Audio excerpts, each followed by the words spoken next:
As she said, we're ending the year of the spiritual world, and in this moment, heaven is now.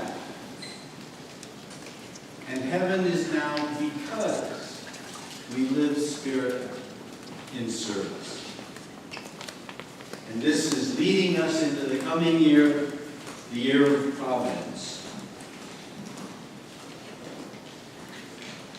Coincidentally, this transition is the midpoint in my time as president. You elected me. I thank you for the affirmation. And I, for one, am counting on divine providence, because all I have to offer is more of who I am. My one redeeming quality is that I love God, and that I love people, and I want to serve in a useful way. Beyond that, I'm simply an aging hippie, a guitar-playing, tree-hugging, gun-toting hunter, conscientious objector, with a bad temper and a short fuse. Someone who loves to garden and write songs, and who works as a minister. And anything good that comes out of that is the Lord making the best of a bad situation. But I am here for you, and I'm here for this church, and I'm here for the Lord. And I'm pretty much a living example of how divine providence turns any situation to good use if your intentions are good and you have the willingness and the courage to say yes. I tell you all this not because I like to talk about myself, which I probably do, but because the only way I know how to lead is by being willing to go first. By being willing to be used by God as an example of what can happen if you're just willing to be led by divine providence. I was asked or told that someone was looking forward to me giving the State of the Church address. I'm not going to do that for two reasons. One, I'm so pleased with the good things that are happening and the progress we're making on our problems, we'd be here till midnight. And secondly, if you read the advance reports and if you pay attention for the next 3 days, you'll learn more than I could ever tell you about the state of the church. What I want to do is tell you a couple of stories. I hope these stories will help us all as we engage the work of the church, both at the convention level, at our individual church communities, and also, I guess, thirdly, as individuals. I have to preface these stories by a comment that a good friend once made to me. And he said, "Ministry would be great if it weren't for the people."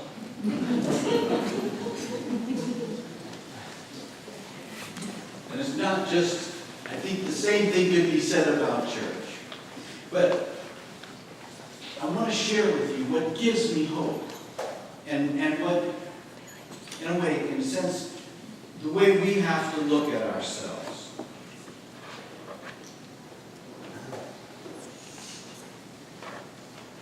There was an old man who lived up in a kind of desolate part of the high regions. And this was a while ago, before they had running water. And to get water, he had to walk about a quarter of a mile down to the stream. And he had 2 pots that he filled with water, and every day he would tie them and put them on his staff across his shoulders. And he would walk down with them empty, and he would walk back with them full. One of these pots had a big crack in it. And when he came out, he would tie on the one, put that on, and the one with the crack, he'd have to 2 or 3 extra turns around it to hold it together. And we'd put them on, and the cracked pot would be on his right, and the good one would be on his left. And he would walk down the path, fill them up, turn around, and walk back. And all the way, the cracked one was leaking water. And he'd get back, and the good one would be there, all full. The cracked pot would be about half full. But this went on day in and day out. And unbeknownst, at least thinking it was unbeknownst to the old man, the cracked pot used to so bemoan the situation and apologize and felt really bad about himself because he couldn't hold the whole pot full of water. He was always leaking out. And of course, the other pot was didn't let him forget it, and always reminding him how he never spilled a drop. But one day, the old man was walking by, and he noticed the pots. And this was a very, very sensitive individual, and he could sense the spirit of the pots and what was going on. And he went to the cracked pot. He said, "Look, why are you so sad?" And the pot said, "Oh, I'm nearly useless. I can't hold water all the way back. I'm leaking, and he barely gets any water all out of me. And I just, you should probably throw me away and get another pot." Well, this was, somewhere probably in the end of May when this conversation was taking place. And the old man said, "Oh, I'm not throwing you away." He said to them, "Look down the path." And they looked down the path. And there on the dirt path, and on the right there was little grass and scrubby plants growing there. But on the left side, the grass was rich and green, and there were wildflowers all the way from the stream, all the way to the house. And the man said to the pot, "You may be cracked, and you may not hold as much water as this pot does. But the water you spill on the way back allows God's beauty in earth to bloom."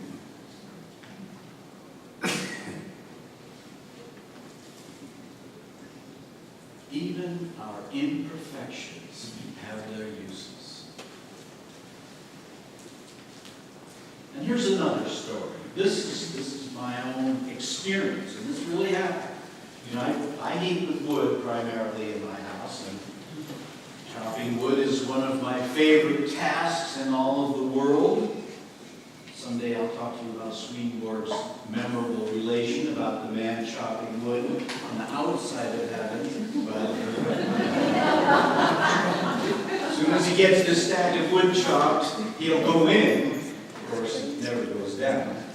Anyway, the point was, I was gathering kindling one day. And this is a necessary part of it. You've got to have your tinder to start the fire. And you've got to have your logs so you get that nice burning fire. But if you don't have that kindling to get from the tinder to the logs, you can't get your fire to burn. So kindling's a real essential item. And I was gathering, picking up sticks of all kinds, and I got myself a load about this big. And there was this one kind of oddly shaped stick, and I picked it up and stuck it in there. Boom, fell right out. And I picked it up and stuck it in there again. Turned around, leaned over, it fell out. And then when I'm picking that stick up, 2 or 3 other sticks fell out because I was losing. I was starting to get pretty annoyed. And it just kept happening. And finally I just grabbed that stick up and grabbed it with both hands. And lo and behold, I was able to hold this huge pile of kindling, holding that difficult stick by one end with one hand and one end with the other hand. And that grip allowed me to carry far more kindling than I would have been able to carry if I had just been holding it with my hands.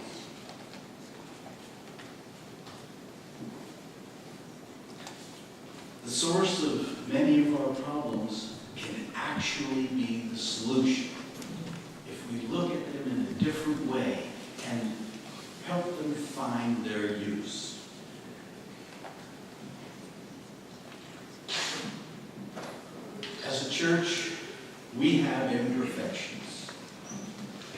And we have problems. Some of us are problems.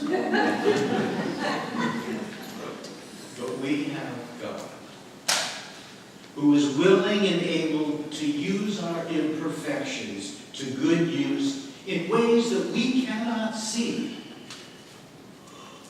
as long as we are willing to continue to be used. We have God who is able to turn the source of our problems into solutions if we are willing to see things beyond our initial limited perceptions of how it should work. If we're willing to try new ways of doing things and old things in new ways. We're here together for the next 3 days, cracked and broken and unruly and difficult to handle.